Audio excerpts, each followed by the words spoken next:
Pria itu melemparkan 2 batang pancing ke tanah. Kamu tebak, kucing ini akan makan yang mana dulu? Boruna tanpa ragu memilih yang kanan. Karena yang itu jelas lebih besar dari yang kiri. Mendengar ini, pria itu tersenyum licik. Dan memilih kiri sebagai keputusannya. Namun sebelum mengungkapkan jawabannya, dia meminta kedua orang itu bertaruh dengan jiwa mereka. Ucapan ini membuat Boruna merasa jijik. Di matanya, lawan itu hanya seorang yang aneh. Kemudian dengan tidak sabar ia menyetujui permintaannya. Dan kucing mulai bertindak pada saat itu juga. Pertama-tama, ia berlari cepat ke kanan. Namun tiba-tiba berubah arah di tengah jalan. Menggigit daging di kiri, lalu di kanan. Dengan begitu, Boruna kalah dalam taruhan. Dan pria itu dengan santai meminta taruhannya. Hal ini membuat Boruna bingung sekali. Bagaimana cara memberikan jiwa ini? Tapi dalam 1 detik 70, seorang pengganti mencuri jiwanya. Jotaro mencoba menghentikan pria itu. Namun diberitahu bahwa sudah terlambat. Begitu dia mati, maka jiwa Polnareff juga akan lenyap. Tidak ada detak jantung, dia mati, Polnareff mati.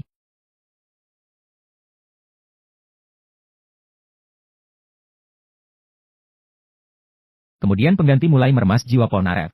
Bersamaan dengan usahanya, dia menepuk. Jiwa Polnareff tiba-tiba berubah menjadi sekeping chip. Saat itu pria itu baru mengungkapkan identitasnya. Dia adalah salah satu bawahan Dio, Darby. Penggantinya bernama Kartu Osiris. Dapat mencuri jiwa orang yang kalah judi. Dan kucing tadi juga dipeliharanya. Abdul yang mengetahui kebenaran marah. Dia tidak menyangka lawannya adalah penipu. Namun hati Darby tetap tenang. Bahkan bangga bisa menipu. Bagi Darby, orang yang tidak bisa melihat tipuan pantas ditipu. Meskipun Abdul ingin menghancurkannya. Namun lawan memegang barang bukti. Dia harus tetap mengikuti perintahnya. Tujuan Darby adalah bertaruh dengan semua orang. Hingga dia menguras jiwa mereka semua. Melihatnya sombong sekali. Joseph di sampingnya menjadi marah tak karuan. Dia meletakkan gelas di atas meja.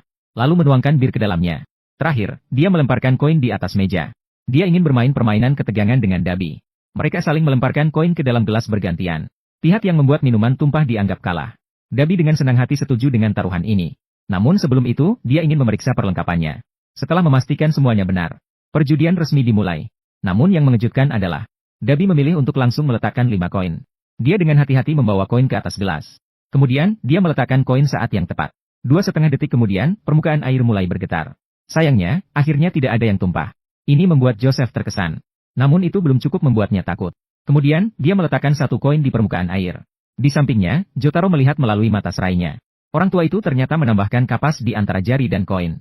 Cairan yang diperas meningkatkan total minuman. Saat dia meletakkan koin, dia yakin ini adalah koin terakhir. Jika meletakkan 1 lagi, pasti akan tumpah. Saat itu, Darby sudah berkeringat banyak. Dia mulai dengan makan sepotong coklat untuk meredakan emosinya. Kemudian, dengan alasan silau sinar matahari, dia berjalan ke belakang gelas. Permainan ini terlalu mudah.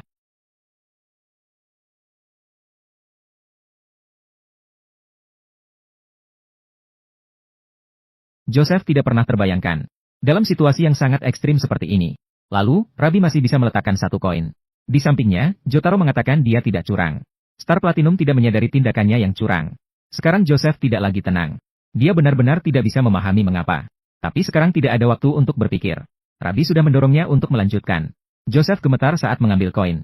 Tekanan besar membuatnya bernapas terengah-engah. Bahkan setelah 2,5 menit, dia tidak berani meletakkannya dengan sembarangan. Tiba-tiba, jiwanya ditarik keluar oleh Stan. Ternyata dia sudah mengakui kekalahan di dalam hatinya. Itulah sebabnya jiwanya ditarik keluar oleh Stan. Akhirnya, keduanya melihat dia berubah menjadi sekeping chip. Jotaro juga tidak pernah membayangkan kakeknya akan kalah. Barulah saat dia mengambil gelas, dia menyadari. Di bawahnya ternyata ada sepotong coklat. Inilah alasan mengapa Labi bisa menambahkan 1 koin lagi. Dia sudah merancangnya sebelum memeriksa alat. Terkena sepotong coklat yang sulit terdeteksi. Menyebabkan gelas miring pada sudut tertentu. Hal ini akan membuat orang mengira sudah mencapai batas. Setelah coklat mencair, permukaan air akan kembali datar. Dengan begitu, bisa menambahkan 1 koin lagi. Dan alasan dia makan coklat untuk meredakan suasana hati. Sebenarnya dia sedang menunggu waktu coklat mencair. Ambillah kartu remi ini. Mari kita tentukan pemenangnya dengan kartu remi. Jotaro. Sangat menarik. Kartu remi adalah salah satu keahlian judi terbaik saya.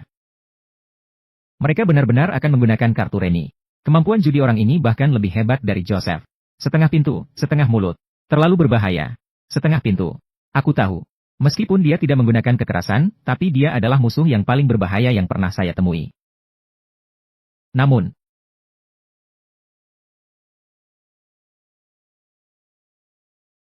sampai pada titik ini, tidak ada pilihan lain selain bertaruh. Pria itu hanya membagikan kartu dengan santai. Kemudian, jari-jarinya langsung patah oleh bintang platinum. Ternyata Jotaro menyadari bahwa dia sedang curang. DRB seolah-olah membagikan kartu sesuai urutan. Namun sebenarnya dia selalu memberikan kartu kedua kepada lawan. Kartu paling atas selalu diberikan ke dirinya sendiri. Sehingga dia berhasil mendapatkan 3 kartu 10. Biasanya di dunia perjudian, orang yang ketahuan curang harus dipotong jari. Tindakan Jotaro dianggap sebagai belas kasihan. Agar Derby tidak memiliki kesempatan untuk curang lagi, Jotaro memutuskan untuk meminta anak kecil di kejauhan untuk membagikan kartu. Hal ini membuat Derby juga harus serius. Apa sebenarnya yang ingin kamu lakukan terhadap jiwa Joseph dan Polnareff?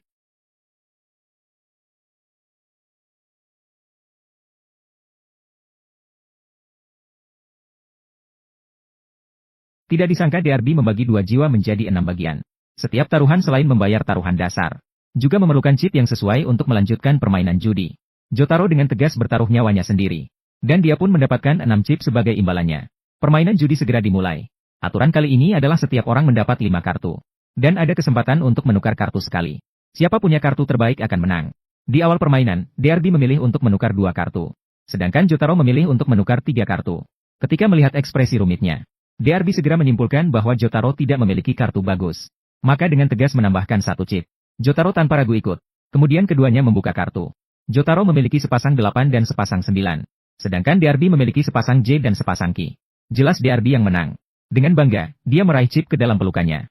Sementara Jotaro tetap tenang. Dengan santai meletakkan chip dan meminta putaran berikutnya.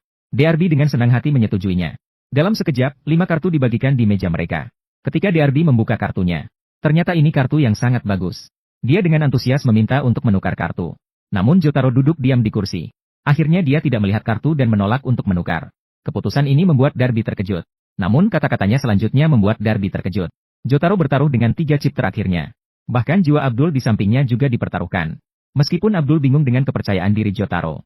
Namun dia tahu bahwa Jotaro pasti memiliki alasan. Maka tanpa ragu ia mempertaruhkan jiwa sendiri. Awalnya Derby masih ragu. Namun ketika melihat kartu yang ditukar adalah K, kepercayaan dirinya kembali. Ternyata selain pemain kartu, semua orang di sini adalah kaki tangan Derby. Di sini semua orang adalah teman Derby. Siapapun yang membagikan kartu, Jotaro selalu mendapat kartu jelek. Dalam kondisi yang pasti menang. Derby bertaruh semua chip tanpa ragu. Karena chip Jotaro tidak cukup. Dia bahkan menyarankan bertaruh jiwa Kakyoin. Awalnya dia pikir Jotaro akan takut dengan tawaran ini.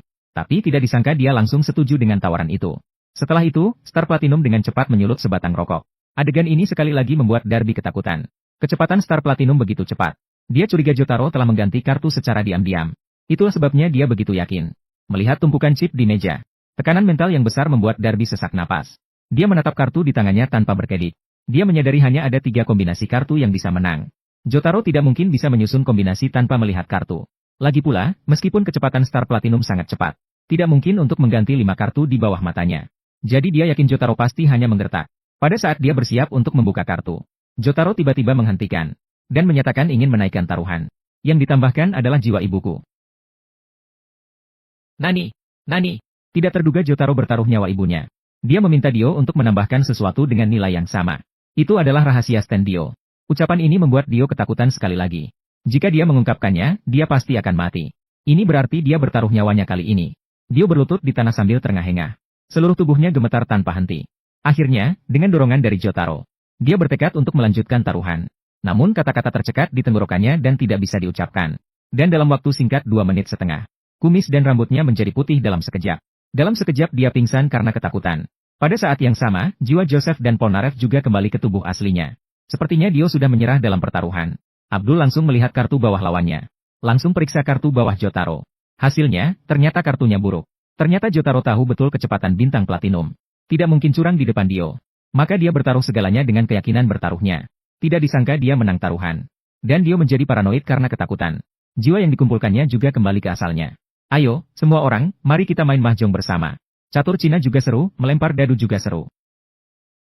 Meskipun pada akhirnya pasti saya yang menang. Dio, Osiris, keluar dari permainan. Pria itu sebenarnya ingin naik taksi meninggalkan bandara. Siapa sangka, detik berikutnya. 2 karami lebih dulu. Dengan sombongnya, dia naik mobil Hall Horse. Dia mendekat dan mengolok-oloknya. Bagaimana Horus bisa membiarkan mereka? Dia memberikan sebutir kacang kepada mereka begitu sampai. Kemudian dia melemparkan sebuah kotak ke dalam mobil. Lalu memberitahu sopir untuk menuju hotel.